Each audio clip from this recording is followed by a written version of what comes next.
ओम नमो भगवती वासुदेवाय नमो नमस्कार बंधुगण आपण मानक आम यूट्यूब चैनल को स्वागत।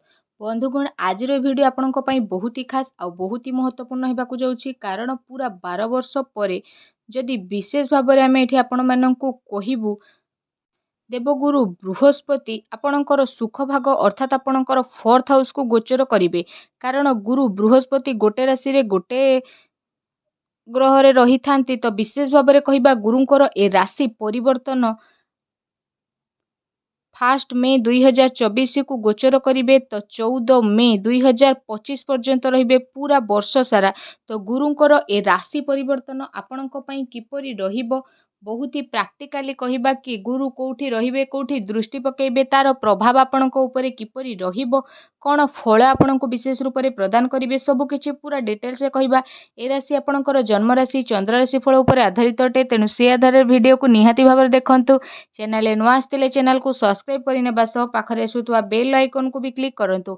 याद्वारा यहपरी वीडियो जब भी आग को अपलोड हो तार नोटिफिकेशन आपको मिल। सबुठ प्रथम आम गुरु विषय कहवा कि परमात्मा द्वारा निर्मित होती कि देवगुरु होती बृहस्पति सबुठारु रेस्पॉन्सिबिलिटी कारक तत्व ग्रह होती बृहस्पति भाग्यर कारक होती बृहस्पति कर्मर कारक बृहस्पति पतिर कारक ज्ञानर कारक आम भितर केते ज्ञान रही आम भितर केते सच्चाई रही केते प्राक्टिकालिटी केते उदार केते आम ईमानदार केते आम स्पिरिचुअल ए सबू गुरुंक द्वारा रिलेटेड होता है। तो आसतु जानिबा कि आपणक पई किपरि रहिबो गुरुंक परिवर्तन। जदि विशेष भाव में कहवा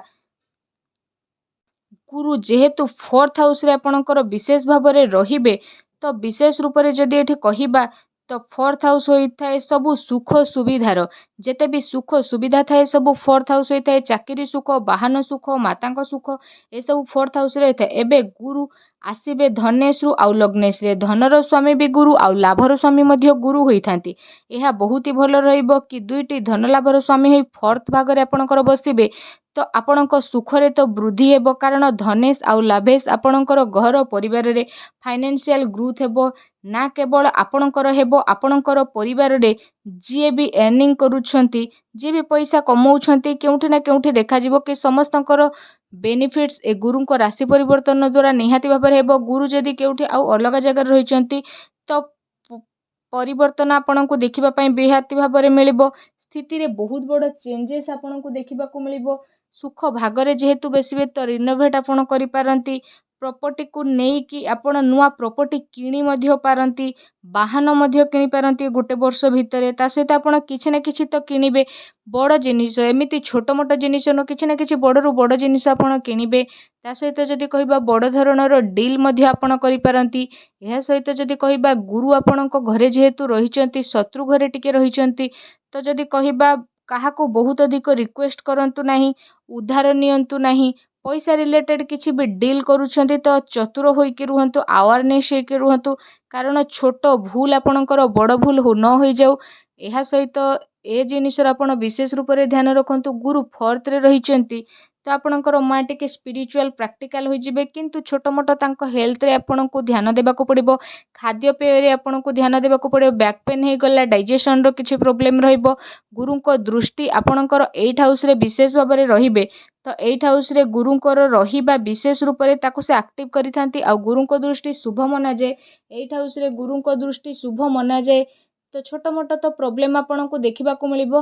ता सहित आपण किछि भी वाहन चलाउछंती तो भी ध्यानर सहित चलांतु कहा उपरे अधिक ट्रस्ट करंतु नाही निज स्वास्थ्यर विशेष रूप से ध्यान दियंतु कारण गुरु जेहेतु 8th हाउस को देखिचंती तो विशेष रूप से जदि कहिबा दुईटी ग्रह 8th हाउस को जेहेतु देखुचंती तो विशेष रूप से भाभी चिंती कि आपण कार्य करंतु आपणकर डील भल रहिबो आपण किछि भी ज्ञान रिलेटेड काम करूछंती तो भी से सबुर स्थिति आपणक पई बहुत ही भल रहिबो।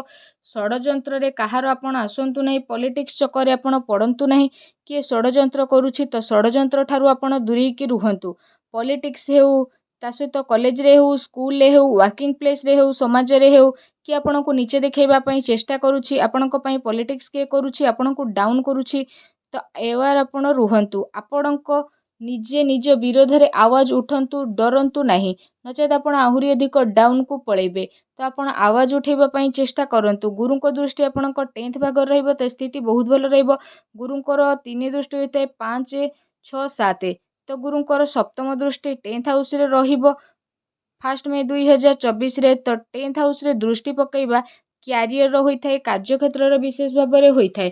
ତ ଗୁରୁ ଆପଣଙ୍କର କ୍ୟାରିୟର ସ୍ଥାନରେ ଯେଉଁ ଦୃଷ୍ଟି ପକାଉଛନ୍ତି କାଫି ଟାଇମ୍ ପର୍ଯ୍ୟନ୍ତ ଡିପ୍ ଚେଞ୍ଜେସ୍ ଆପଣଙ୍କର ଭିତରେ ନେଇକି ଆସିବେ, ଇଣ୍ଟରନାଲି ନେଇକି ଆସିବେ। ଆପଣ ଯେମିତି କିଛି କାମ କରୁଛନ୍ତି, ସପୋଜ ମ୍ୟାନେଜମେଣ୍ଟ କାମ କରୁଛନ୍ତି, କାଉନସିଲିଂ କାମ କରୁଛନ୍ତି, କମ୍ୟୁନିକେଟିଂ କାମ କରୁଛନ୍ତି, IT କ୍ଷେତ୍ରରେ କାମ କରୁଛନ୍ତି, ତ ଗୁରୁ ଭିତରେ ବହୁତ ହି ଭଲ ଗେନ୍ ଆପଣଙ୍କୁ ପ୍ରଦାନ କରିବେ। ନଲେଜ ଆପଣଙ୍କର ବିଶେଷ ଭାବରେ ବଢ଼ିବ। କାମ କରିବାର ଯେଉଁ ତରିକା ଆପଣଙ୍କର ବଦଳିଯିବ। ଷ୍ଟ୍ରେସ୍ ପ୍ରେଜେଣ୍ଟେସନ ମଧ୍ୟ ଆପଣଙ୍କର ବଦଳିବ। ଛୋଟ ଛୋଟ କଥାକୁ ନେଇ ଯେଉଁ ଷ୍ଟ୍ରେସ୍ ହେଉଥିଲା, ମାନସିକତା ଦେଖା ଦେଉଥିଲା, ଆପଣଙ୍କୁ ଯେଉଁ ଏଞ୍ଜାଇଟି ହେଉଥିଲା ଫ୍ୟୁଚରକୁ ନେଇକି, କ୍ୟାରିୟରକୁ ନେଇକି ଯେଉଁ ସବୁ ଡର ରହୁଥିଲା, ସେହି ସବୁ ଡରକୁ ଆପଣ ବିଶେଷ ରୂପରେ ବାହାର କରିବେ। ତା ସହିତ ଯଦି କହିବା ଯେବେ ଗୁରୁ 12 ବର୍ଷ ପରେ ଆସିଛନ୍ତି ତ ଦୃଷ୍ଟି କ୍ୟାରିୟର ସ୍ଥାନରେ ପକାଉଛନ୍ତି, ତ ଭଲ ଚେଞ୍ଜ ଆପଣଙ୍କୁ ବିଶେଷ ଭାବରେ ଦେଖିବାକୁ ମିଳିବ। ଆପଣଙ୍କ ଜନ୍ମ କୁଣ୍ଡଳୀ କେମିତି ତାହା ତ ଜଣା ନାହିଁ, କିନ୍ତୁ ଯଦି କହିବା ବିଶେଷ ଭାବରେ ତ ରାଶି ଆଧାରରେ ଯଦି ଆମେ ଏଠି ଆପଣମାନଙ୍କୁ କହିବୁ ତ ବହୁତ ଭଲ ସମ୍ଭାବନା ରହିଛି କ୍ୟାରିୟରକୁ ନେଇକି। ଯାହା ପାଖରେ ଚାକିରି ନାହିଁ ତ ଚାକିରି ହେବାର ସମ୍ଭାବନା ମଧ୍ୟ ବନିଛି ବିଶେଷ ଭାବରେ। ମ୍ୟାନେଜମେଣ୍ଟ ବହୁତ ହି ଭଲ ରହିବ। ଗୁରୁ ମ୍ୟାନେଜମେଣ୍ଟ ବ୍ୟାଙ୍କିଂ ସେକ୍ଟରରେ ରହୁଛନ୍ତି। ଏହା ସହିତ ଯଦି କହିବା ଗୁରୁଙ୍କ ଦୃଷ୍ଟି 12th ଭାଗରେ ଆପଣଙ୍କର ପଡ଼ୁଛି, ତ 12th ହାଉସ୍ ହୋଇଥାଏ ବିଦେଶର, ଫରେନର ହୋଇଥାଏ। ତ ଯଦି ଏଠି କହିବା 12th ହାଉସ୍ ହୋଇଥାଏ ଆପଣଙ୍କର ଖର୍ଚ୍ଚର, ଏକ୍ସପେନ୍ସିଭ୍ ଜିନିଷ କିଣିବାର। ତା ସହିତ ଯଦି ବିଶେଷ ଭାବରେ ଏଠି ଆମେ ଆପଣମାନଙ୍କୁ କହିବୁ ଗୋଟେ ଜିନିଷ କହିବା ନେଗେଟିଭ୍ ପଜିଟିଭ୍ କହିବା, ତ ସବୁଠାରୁ ପ୍ରଥମେ ପଜିଟିଭ୍ କି ଫରେନ୍ ଆକ୍ଟିଭିଟି ବଢ଼ିଯିବ। ଫରେନରୁ ଆପଣଙ୍କର କୌଣସି ଇନକମ୍ ଆସୁଛି ତ ଆସୁନାହିଁ ତ କିଛି କଥା ନାହିଁ, ଫରେନ୍ ଇନକମ୍ ଆସୁଛି ତ ଭଲ ରହିବ। ଫରେନ୍ ଟ୍ରାଭେଲ୍ ଆପଣଙ୍କର ବନିପାରେ। ଫରେନ୍ରେ ଯେଉଁମାନେ ରହୁଛନ୍ତି ବିଶେଷ ଭାବରେ ତ ଆପଣଙ୍କ ପାଇଁ ଗୁରୁଙ୍କ ପରିବର୍ତ୍ତନ ବହୁତ ହି ଭଲ ରହିବ। କେବଳ ଭଲ ନୁହଁ, ବହୁତ ହି ଭଲ ରହିବ। ଗୁରୁ ଯେଉଁ ଆପଣଙ୍କର ଦ୍ୱାଦଶ ଘରକୁ ଦେଖୁଛନ୍ତି ତ ଏକ୍ସପେନ୍ସିଭ୍ ବହୁତ ରହିବେ। ଏକ୍ସପେନ୍ସେସ୍ ଉପରେ ଆପଣ କଣ୍ଟ୍ରୋଲ କରିକି ଚାଲନ୍ତୁ, ନଚେତ୍ 10ଟି ଲୋକ ସାଙ୍ଗରେ ଯାଉଛନ୍ତି ତ ଖର୍ଚ୍ଚ ହିଁ ଆପଣଙ୍କର ହେବ। କାରଣ ଗୁରୁ ଦ୍ୱାଦଶ ଭାଗକୁ ଦେଖୁଛନ୍ତି ଆଉ ଦୃଷ୍ଟି ପକାଉଛନ୍ତି ତ ଖର୍ଚ୍ଚ ତ ଆପଣଙ୍କର ନିହାତି ଭାବରେ ବଢ଼ିବ। ତେଣୁ ଏସବୁରେ ଧ୍ୟାନ ଦିଅନ୍ତୁ। ଏହା ସହିତ ଯଦି କହିବା ଦ୍ୱାଦଶ ଭାଗ ଯେହେତୁ ରହୁଛି ହସ୍ପିଟାଲର, 8th ହାଉସକୁ ଦୃଷ୍ଟି ଯେହେତୁ ପକାଉଛନ୍ତି, କାହାକୁ ବି ସାଙ୍ଗକୁ ନେଇକି ଆପଣ ହସ୍ପିଟାଲ ଯାଇପାରନ୍ତି ବା ନିଜକୁ ନେଇକି ଯାଇପାରନ୍ତି ଚେକଅପ୍ କରିବା। ଏସବୁ ଛୋଟ ମୋଟ ପ୍ରୋବ୍ଲେମ୍ ଆପଣଙ୍କୁ ବିଶେଷ ରୂପରେ ଏ ସମୟ ଅବଧିରେ ଦେଖିବାକୁ ମିଳିବ। କିଛି ନା କିଛି ମାନସିକ ଆଶଙ୍କା ଆପଣଙ୍କୁ ଦେଖିବାକୁ ମିଳିବ। ଏସବୁକୁ ନେଇକି ଆପଣ ମାନସିକ ଭାବରେ ଟିକେ ଡିପ୍ରେସନରେ ରହିବେ। ବାକି ତ ସ୍ଥିତି ଆପଣଙ୍କ ପାଇଁ ବହୁତ ହି ଭଲ ରହିବ।